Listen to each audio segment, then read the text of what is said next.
সালাত ওয়া আকিমুস সালাত, তোমরা যথাসময়ে নামাজ পড়ো। যথাসময় বলতে রসুলের যে পদ্ধতি আছে, যখন যে নামাজ পড়ার দরকার সেই নামাজ পড়তে বলেছেন। হাদিস শরীফে রাসূল করিম সাল্লাল্লাহু আলাইহি ওয়াসাল্লাম বললেন, কিয়ামতের দিন, আমাদের একটি দিন শেষ হয়ে যাবে। কিয়ামতের দিন সর্বপ্রথম নাম্বার 1 যে হিসাবটা বান্দাকে আগে দিতে হবে, অন্য কোনো হিসাব নেবেন না, যে হিসাবটা আগে দিবে সেটা হচ্ছে নামাজ। এখন হাদিস কানা, আল্লাহ নবীর একজন সাহাবী, জলিলুল সাহাবী, সৈয়দুল মুহাদ্দিসিন আবু হুরায়রা রাদিয়াল্লাহু তাআলা আনহু বললেন, ক্বালা রাসূলুল্লাহি সাল্লাল্লাহু আলাইহি ওয়াসাল্লাম। আপনারা যখন রাসূলের নাম বলবেন তখন সাল্লাল্লাহু আলাইহি ওয়াসাল্লাম বলা ওয়াজিব, এটা বলবেন। এটা প্রত্যেকের কাছে আমার আবদার থাকবে। ইন্না, নিশ্চয়, আউয়ালা, প্রথম, নিশ্চয়, আউয়ালা, প্রথম, মা ইউহাসাবু বিহিল আবদু, বান্দার কাছে আল্লাহ যখন হিসাব নেওয়া শুরু হয়ে যাবে, ইয়াউমাল কিয়ামাতিস সালাহ, প্রথম যে হিসাবটা সেটা তুমি আমাকে নামাজের হিসাব দাও। নামাজ পড়ছো কিনা? নামাজ যারা রাষ্ট্রীয়ভাবে প্রতিষ্ঠা করতে চাই, তুমি তাদের সাথে ছিলা কিনা? নামাজ ভিত্তিক রাষ্ট্র, যাকাত ভিত্তিক রাষ্ট্র, নামাজ ভিত্তিক সমাজ, যাকাত ভিত্তিক রাষ্ট্র, এই যদি তোমরা করতে পারো তাহলে তোমাদের কাছে নামাজ পড়ার জন্য বলতে হবে না। আমরা তো দোকানে গিয়ে বলি, ভাই নামাজ পড়েন না, আসেন ভাই আসেন, পায়ে ধরে বলতে হয় নামাজ পড়ার জন্য। যখন প্রতিষ্ঠা হওয়ার জন্য যখন সংসদে বলা হবে আগামীকাল থেকে নামাজ না পড়লে 10টা করে বাড়ি মারা হবে, তখন কি আর দোকানের মতো আজান দিলে কেউ থাকবে? থাকবে না। যখন আজান হয়ে যাবে, আজানের জন্য বসে থাকবে, নামাজ পড়ার জন্য চলে আসবে। যেটা আইন, যেটা ল, যেটা নিয়ম, সেটা সংবিধান মানুষ মানে। নামাজের সংবিধান যদি বাংলাদেশে থাকতো তাহলে মুসলিমদের গার পায়ে ধরে ডাকতে হতো না, ভাই আসেন নামাজ পড়ার জন্য। নিজ দায়িত্বের নামাজ পড়ে নিজের দায়িত্ব থেকে, জিয়াল থেকে, পীড়ার থেকে বেঁচে যেতেন। আমরা সেই জন্য নামাজ সমাজের মধ্যে কায়েম নাই বিদায় আজকে নামাজের জন্য ডাকতে হয়, কিন্তু যদি কায়েম থাকতো আজকে ডাকতে হতো না। এরপরে রাসূল করিম সাল্লাল্লাহু আলাইহি ওয়াসাল্লাম বললেন, মিন আমালিহি সালাতুহু ফাইন সালাহাত ফাকাদ আফলাহা ওয়া আনজাহা ওয়া ইন ফাসাদাত ফাকাদ খাবা ওয়া খাসিরা। যদি এই আমলটা, এই হিসাবটা যথাযথ দিতে পারে, তুমি যদি নামাজের হিসাব দিতে পারো তাহলে মুক্ত হয়ে গেলাম। আর যদি নামাজের হিসাব দিতে না পারো, বান্দা তুমি আল্লাহর শাস্তির জন্য অপেক্ষা করো, তুমি শেষ হয়ে যাবে, ধ্বংস হয়ে যাবে। তুমি কিভাবে তুমি নামাজ না পড়ে পারো? তোমার কি করে যায় একবার ব্যথা লাগে না? আমি যদি আল্লাহ আমাদেরকে 5 বার ডাকছেন, 1 বার 2 বার না 5 বার ডাকছেন। যখন ফজরের আজান হয়ে যায়, নামাজের জন্য ডাকে, বান্দারে তুমি রাত পর্যন্ত ঘুমিয়েছিলাম, ফজর হয়ে গেল, উঠো উঠো উঠো, আমি তোমার সাথে একটু কথা বলতে চাই। আল্লাহ বলে, আমি তোমার সাথে একটু কথা বলতে চাই।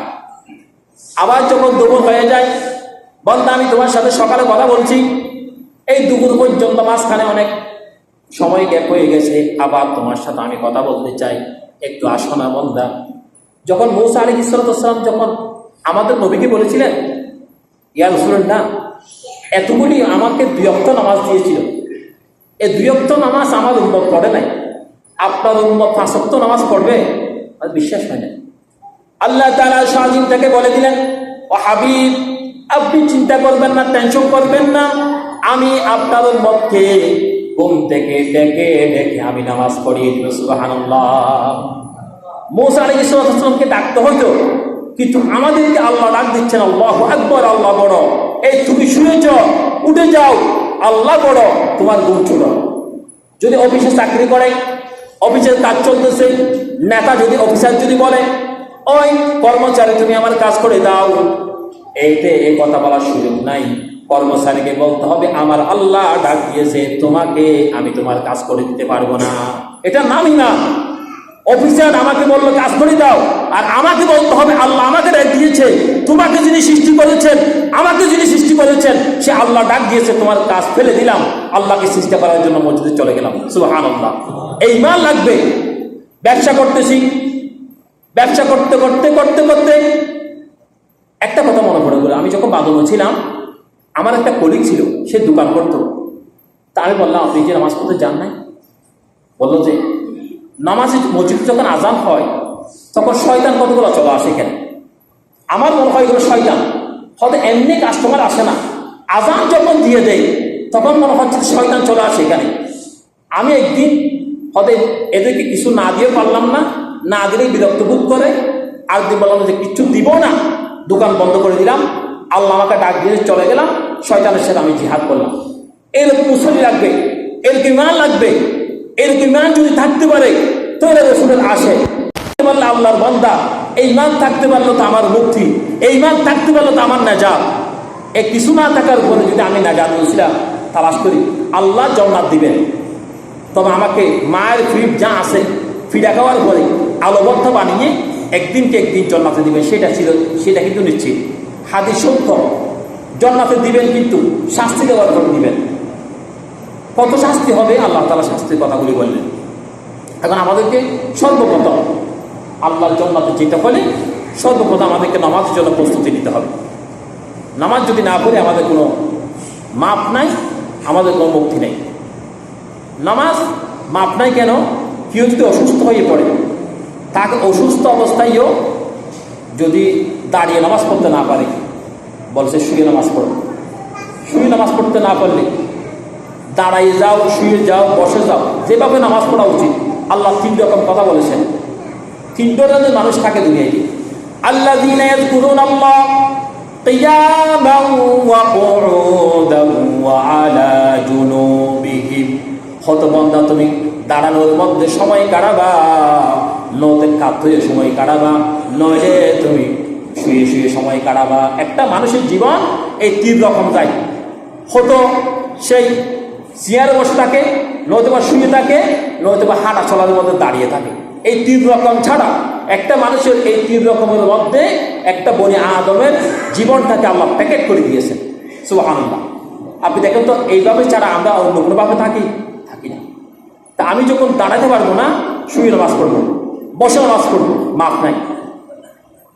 কেউ যদি নামাজ পড়তে গিয়ে না থাকে অসুস্থতার কারণে, এরকম অনেকে হয়, যে অবস্থায় যতটুকু সুস্থ এই পবিত্র হওয়া প্রয়োজন, যতটুকু হইতে পারে এতটুকু হইয়ে তাকে নামাজ পড়তে হবে। আমি মুসাফির সফরে গেলাম, এই সফরের মধ্যে আমাকে 4 রাকাত বিশিষ্ট নামাজগুলিকে 2 রাকাত করে পড়ার জন্য আল্লাহ শরীয়ত করে দিয়েছেন। যুদ্ধের ময়দানে গেলাম, যুদ্ধ করব, কাফেরের সাথে যুদ্ধ হব, জানের জন্য ভয় আছে, সম্পদের জন্য ভয় আছে, বাড়ির জন্য ভয় আছে, সমস্ত ভয় আছে। এরপরও আল্লাহর হাবিব সাল্লাল্লাহু আলাইহি ওয়াসাল্লামকে আল্লাহ জানিয়ে দিলেন, ও আমার হাবিব, আপনার উম্মতদেরকে জানিয়ে দেন যুদ্ধের ময়দানের মধ্যে যাতে নামাজ না পড়ে, নামাজ না ছাড়ে।